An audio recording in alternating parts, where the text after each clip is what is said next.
봄처녀 산자고. 유유.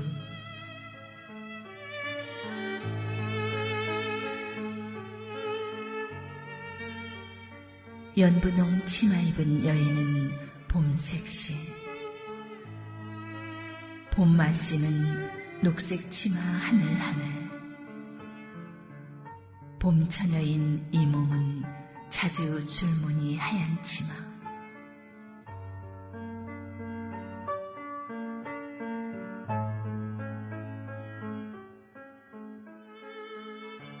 얼굴 자랑, 치마 자랑, 각선미 자랑. 추운데 일찍 나와서 떨고 있는 비린내 나는 아가들 비웃으며 조금은 늑장 부리다가 대충 차려입고 나오는 그 봄처녀.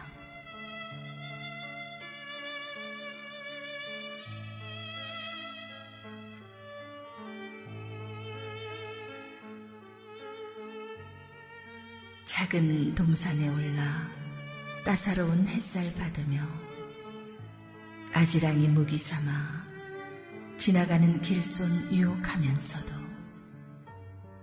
머지않아 곁에 있는 할미꽃 될 것을 슬퍼하는 그 봄처녀.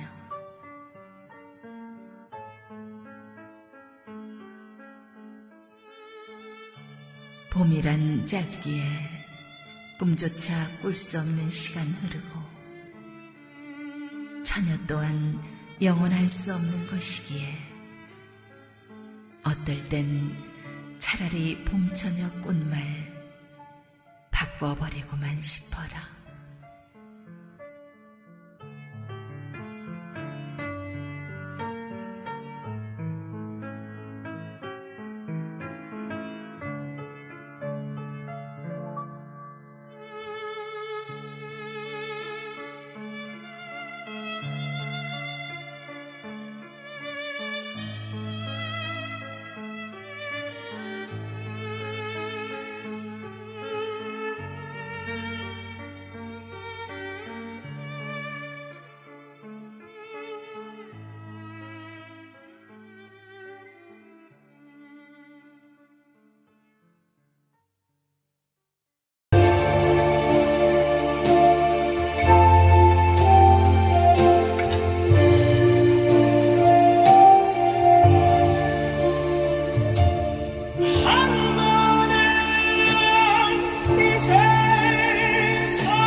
오백년 살자는데 내겐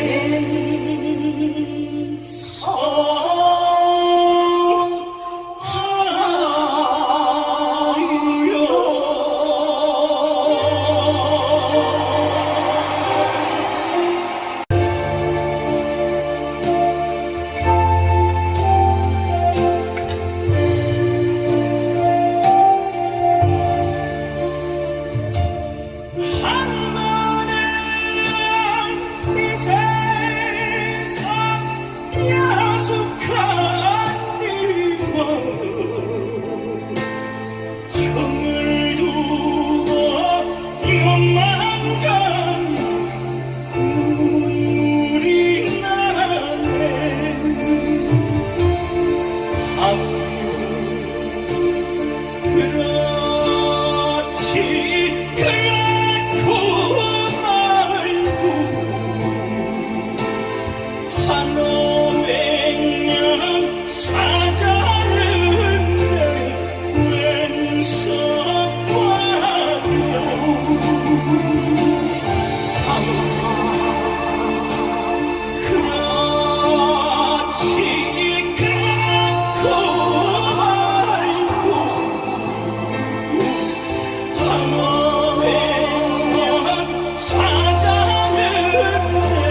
먼저 배웠던 거죠.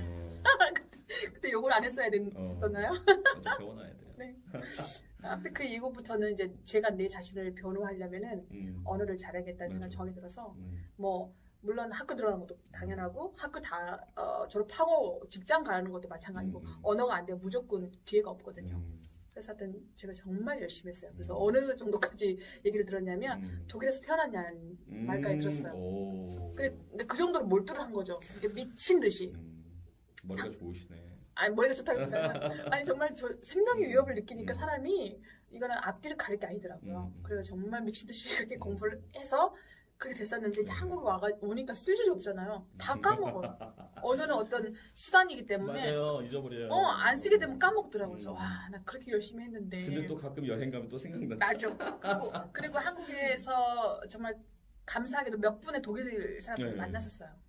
지금도 이제 아이팩 거기서는 독일어를 사용하니까. 네. 네. 그래도 그때만큼 못해요. 기억이 안 나요. 그래서 이제 오페라를 하시고 독창회도 하셨고. 네. 했겠네요. 독일에서 한 10년 살고 그곳에서도 이제 오페라를 전공을 했어요. 저는 그러니까 일반 뭐 콘서트 오픈슐레? 아니라 오픈슐레를 했어요. 그래서 오픈슐레를 졸업하고 이제 거기서 체계적으로 막 배웠죠. 내 감정을 끌어내는 방법부터 시작해서 어떻게 걷는 것부터 시작해서 다. 그래서 연기가 좀 남달랐군. 같이 해보니. 그리고 실질적으로 제가 이제 극장에서도 일을 했었고. 네. 그러다 보니까 이제 독일이 너무 좋았어요. 적응을 하고 나니까. 근데 이제 한국으로 하나님이 가라고 사인을 주셔서 그 모든 것들 다 내려놓고 이제 한국으로 온 거예요. 그래서 처음엔 정착했던 곳이 대전이었는데 대전에서 우리 아이 낳자마자 얼마 되지 않은 상태였는데 또 마음을 주셔가지고 대전에 서울까지 영산 오페라단. 작게는 일주일에 한두 번, 많게는 4-5번씩 왔다 갔다 했어요. 그 어린 아이를 맡겨놓고. 그래가지고 그 당시에 작품을 좀 그래도 여러 가지 했었죠. 그래서 오페라를 이제 하게 됐고, 근데 저는 오페라뿐만 아니라 다른 다방만 해도 되게 재능이 많은 사람이라. 예를 들어서? 그냥 다른 노래들 있잖아요. 트로트? 트로트도 잘해요. 해볼까요 한번? 한번 해봐요. 한 소절. 밤비 내리는 영동교를 이제 들어가는데 주인 들어가는데 지금 다른 걸로 해. 다른 걸로 알았어. 다시. 주현미 씨. 주현미 씨로. 안 될 수 있어요. 목소리 바뀌어가지고. 마주치는 눈빛이 무엇을 말하는지 난 아직 몰라. 난 정말 몰라. 이걸 성악으로. 마주치는 눈빛이 무엇을 말하는지.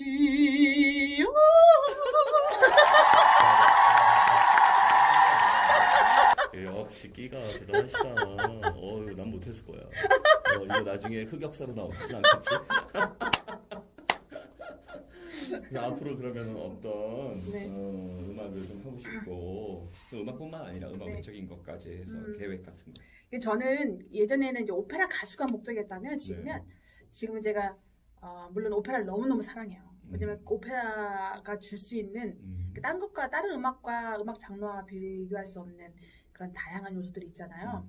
그런 것들을 너무 사랑해요. 근데 이거를 할 수 있는 한 계속 좀 이어가고 싶고 그리고 또 두 번째는 제가 통로라는 그런 생각을 가져요. 그러니까 재능이라는 것은 내가 가져야지 한다고 갖는 게 아니라 부여받아야지 자기가 소유할 수 있잖아요. 그렇지만 영원히 아니고 잠시.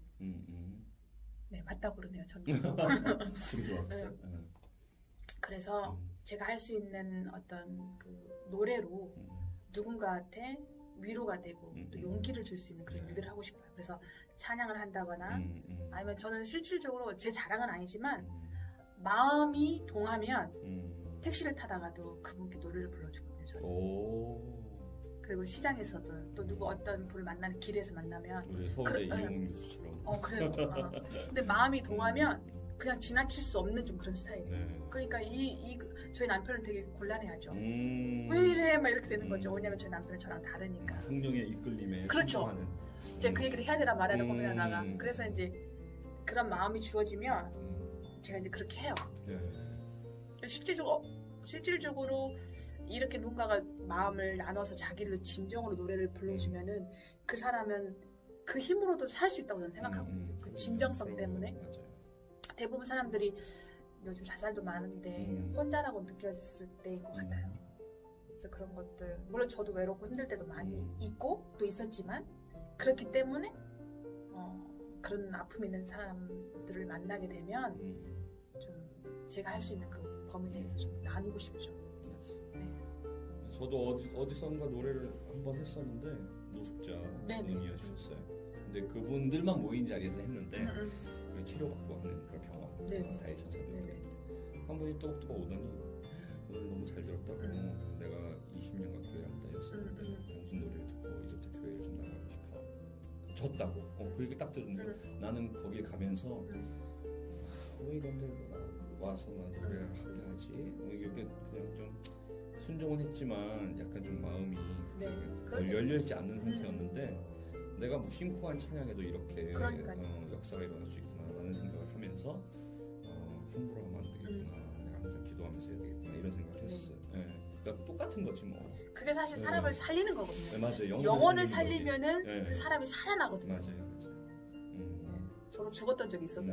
영혼이. 정말? 오 들어왔어요. 깜짝이야. 지금은 살았습니다. 네.